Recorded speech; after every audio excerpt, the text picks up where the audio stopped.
دلچسپ ڈاکیومنٹری ناظرین ہم سب نے ملاحظہ کی. آئیے سوالات کی سمجھ چلتے ہیں. مجھے یہ بتائیے گا ڈاکٹر صاحب کہ خشکی اور تری کے حصے کیسے علیحدہ ہوئے؟ قرآن کریم ہماری کیا رہنمائی کرتا ہے اس حوالے سے؟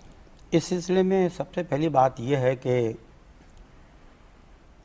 قدرت کے اس کارخانے میں، کائنات میں اللہ تعالیٰ نے جو کچھ بھی بنایا ہے، قرآن کریم ہی میں اللہ تعالیٰ نے ارشاد فرمایا، جیسا کہ آپ نے بھی ابتدا میں اشارہ دیا تھا. اللہ تعالیٰ نے ارشاد فرمایا کہ اذا اراد اللہ شیئا ان یقول له کن فیکن، کہ جب اللہ رب العزت کسی چیز کے بنانے کا یا کسی کام کے کرنے کا حکم دیتا ہے تو وہ حکم دیتا ہے کہ ہو جا تو وہ چیز ہو جاتی ہے. یہ ہمارا ایمان ہے، یہ ہمارا عقیدہ ہے. لہذا چاہے بر اعظم کا تذکرہ ہو یا بر صغیر کا تذکرہ ہو، بر ظاہر خشکی کو کہتے ہیں اور اعظم بڑی خشکی، کوئی بڑا ملک، بڑا علاقہ، اور بر صغیر یعنی چھوٹی خشکی، چھوٹا علاقہ، جیسے ہمارا ایشیا ہے، ہندوستان، پاکستان بر صغیر ہے. یہ اللہ تعالیٰ کی قدرت سے یہ چیزیں تمام بنی ہیں. اللہ تعالیٰ نے ایک جگہ پہ ارشاد فرمایا کہ اس نے 2 دنوں میں زمین کو بنایا اور اس کے بعد ثم استوى الی السماء، پھر وہ آسمان کی طرف متوجہ ہوا اور پھر اس نے آسمان کو بنایا، اور پھر ان دونوں سے کہا، زمین اور آسمان سے، کہ ائتیا طائعین، کہ تم اطاعت کرتے ہوئے چاروں ناچار، چاہو یا نہ چاہو تم چلے آؤ. تو ان دونوں نے کہا کہ ہم خوشی خوشی آپ کے پاس آتے ہیں. یعنی جب اللہ تعالیٰ نے ان کو بنانے کا ارادہ کیا، یہ چیزیں بن گئیں. یہ بات تو ہمیں سمجھ آئی کہ اللہ تبارک و تعالیٰ نے اس کائنات میں غور و فکر کرنے کی ہم سب کو دعوت دی ہے. ڈاکٹر صاحب آپ کی جانب آتی ہوں. پلیٹ ٹیکٹونکس کی تھیوری کا آپ نے ذکر کیا، وضاحت کیجیے. زمین کے انٹرنل اسٹرکچر کا جیسے ابھی ہم مسلسل ایک اس ہماری بحث میں بار بار ذکر آ رہا ہے، یہی اسٹرکچر پہلے اگر ہم اس کو سمجھ گئے تو ہمیں پلیٹ کا سمجھنا مشکل نہیں ہے. پلیٹ ٹیکٹونک کا جو نظریہ ہے یہ ہمارے جیولوجسٹ کے لیے ایسا ہی ہے جیسے کیمیا دانوں اور طبیعیات کے ماہرین کے لیے اٹامک اسٹرکچر کا نظریہ. اس نظریے نے ایک اس قسم کا انقلاب لایا، سائنسی انقلاب، جس نے ہمیں وہ تمام پیچیدہ سوالات کے جواب دیے جو کہ ہمارے ذہنوں میں ابھرتے تھے کہ زلزلے کہاں، کب، کیسے آتے ہیں، آتش فشاں کیوں آتے ہیں، اور ایک خاص علاقے میں ان کا جو کنسنٹریشن ہے وہ کیوں ہے، ہماری زمین ریسٹلیس کیوں ہے. زمین ایک مسلسل ڈائنامک پروسیس کے تھرو اپنی ایکٹیویٹیز کو ٹائم ٹو ٹائم کبھی کم ہوتی ہے، کبھی زیادہ ہو جاتی ہے. تو یہ تمام سوالات ہمیں اس پلیٹ ٹیکٹونک کو سمجھنے سے ملتے ہیں. اور یہاں اس کا جو سمپل ایک یونانی ورڈ اگر ہم کہیں پلیٹ ٹیکٹونکس کے جو 2 لفظ کا ایک مجموعہ ہے، پلیٹس سمپل ایک تختہ کہہ لیں، جو کرسٹل آؤٹر لیئر ہماری جو ارتھ کی ہے، جس کو ہم نے شروع میں بتایا کہ جو لیتھوسفیئر میں ہم کمبائنلی ایکسپلین کرتے ہیں کہ وہ کرسٹ جو ہے اس کے تقریباً 1 درجن کے قریب چھوٹے بڑے مختلف اسمال پلیٹ اور لارج پلیٹس ہیں، جو ایک قسم کے مولٹن یا میٹیریل کے اوپر جو نیچے والی سطح جو نسبتاً پلاسٹک نیچر میں ہے جی، اس کے اوپر تیرتے ہوئے ہمیں نظر آتے ہیں. صحیح. یہ ایک سمپل سا پلیٹ ٹیکٹونک ہے. اور ٹو بلڈ پلیٹس کا جو ٹیکٹونک کا مین ورڈ ہے یونانی ورڈ سے، جس کا مطلب ہے to build. So plate tectonic کو اوور آل ہم اگر کہیں کہ پلیٹ ریکنسٹرکشن کے یہ پورا جو ہمارا زمین کے اوپر ہم مختلف تختے دیکھتے ہیں کہ جس شکل میں، چاہے وہ سمندر کے اندر ہیں یا لینڈ کے اوپر ہیں، ان کی حیت کیا ہے. ڈاکٹر صاحب کچھ ذکر پہاڑوں کا بھی ہو جائے. سبزے اور برف سے ڈھکے ہوئے جو پہاڑ ہیں وہ قدرتی مناظر میں رنگ بھر دیتے ہیں، تو کیا پہاڑ زمین کو استحکام بخشتے ہیں؟ اس کا جواب بھی ہمارے ایک سائنسی تھیوری آئسوسٹیسی ہے. اس آئسوسٹیسی میں ایک یہ قسم کا قدرتی ماس بیلنس ہے. جو ہماری زمین کی مختلف تہیں مختلف مادوں سے بنی ہوئی ہیں اور مختلف ڈینسٹیز کی ہیں، ان کے اندر جو ایک قدرتی توازن جو موجود ہے اس کا جواب ہمیں اس آئسوسٹیسی کی تھیوری سے ملتا ہے۔ اس میں سمپل اس کا ایکسپلینیشن یہ ہے کہ کوئی جو بھی مادہ کم کثیف ہوگا وہ اتنا ہی اوپر اٹھے گا، اچھا، جو مادہ زیادہ ہوگا ڈینس، اس کی مثال آپ سمپل لوہے کے ایک اگر آپ کلو ویٹ کا لیں سمپل آئرن، اور اگر کاٹن آپ سامنے رکھ لیں کلو، تو اور کاٹن کا جو والیوم ہے اور جو آئرن کا والیوم ہے دونوں کا ڈفرینٹ ہوگا۔ لوہا کیونکہ زیادہ کثیف ہے، کاٹن کم کثیف ہے، تو اس لیے وہ لیکن ایکول ماس 1 کلو کے لیے اس کو زیادہ ایریا چاہیے۔ اس تھیوری کے مطابق تو یہاں ہم کہہ سکیں یس کہ زمین کے اوپر جو توازن ہے وہ ہمارا ان پہاڑوں کی اس ڈینسٹی کی لازم ہے، وہ میٹیریل جتنا رائز ہوا اس کی روٹس بھی، اب اس میں دو جو دریافت ہوئی تھی یہ بھی 1800 میں ہمالیہ میں، ہمارے یہاں پر ہی جو ہمالیہ کے پہاڑوں میں جب میپنگ ہو رہی تھی برٹش دور میں، تو اس وقت یہاں پر ایک جو اس کا ڈیفلیکشن پایا گیا پلمبنگ اس میں، تو اس کے بنیاد پر اس آئسوسٹیسی تھیوری کو بتایا گیا، ایکسپلین کیا گیا، اور اس کی وجہ یہ بتائی گئی کہ جو لائٹ میٹیریل ہے وہ اتنا اوپر جائے گا، جو زیادہ ہیوی میٹیریل وہ کم نیچے۔ لیکن اس کے بعد دوسرا اس کا ایک اور فالوور تھا ایری، اس نے یہ کہا کہ جو چیزیں اوپر ہیں ان کی جڑیں بھی اتنی ہی گہری ہیں۔ اچھا، اب وہ پھر کانسیپٹ وہی ہے مینٹل کا، کہ مینٹل جو ہمارے 29,000 کلومیٹر تک تقریباً 200 کلومیٹر کے بعد ایکسٹینڈ کرتا ہے ڈیپ میں، اس کے اوپر جو کرسٹل لیئرز موجود ہیں، اس کرسٹل لیئر کے اوپر بیلنس قائم کرنے کے لیے جو ماس جتنا زیادہ اوپر آیا وہ ماس اتنا ہی نیچے دھنستا ہوا ہمیں نظر آتا ہے۔ تو یہ ماس آف بیلنس اور آئسوسٹیٹک ایکولیبریم کا ایکسپلینیشن ہے، جس کو ہماری قرآن مجید میں اس طریقے سے بیان کیا کہ ہم نے زمین پر پہاڑ بنائے تاکہ ان کے اوپر میخوں کی طرح بلکہ ڈاکٹر صاحب آپ وضاحت کیجیے نا اس بات کی۔ جی الحمدللہ، اللہ تعالیٰ نے قرآن کریم میں سورہ لقمان میں ارشاد فرمایا کہ خلق السماوات بغیر عمد ترونها وألقى في الأرض رواسي أن تميد بكم وبث فيها من كل دابة۔ ارشاد فرمایا کہ اللہ تعالیٰ نے آسمانوں کو بغیر ستونوں کے بنایا جنہیں تم دیکھتے ہو، اور زمین پر پہاڑ جما دیے تاکہ وہ زمین کو ڈھلکنے نہ دیں، زمین کو لڑکنے نہ دیں، بیلنس قائم رکھیں۔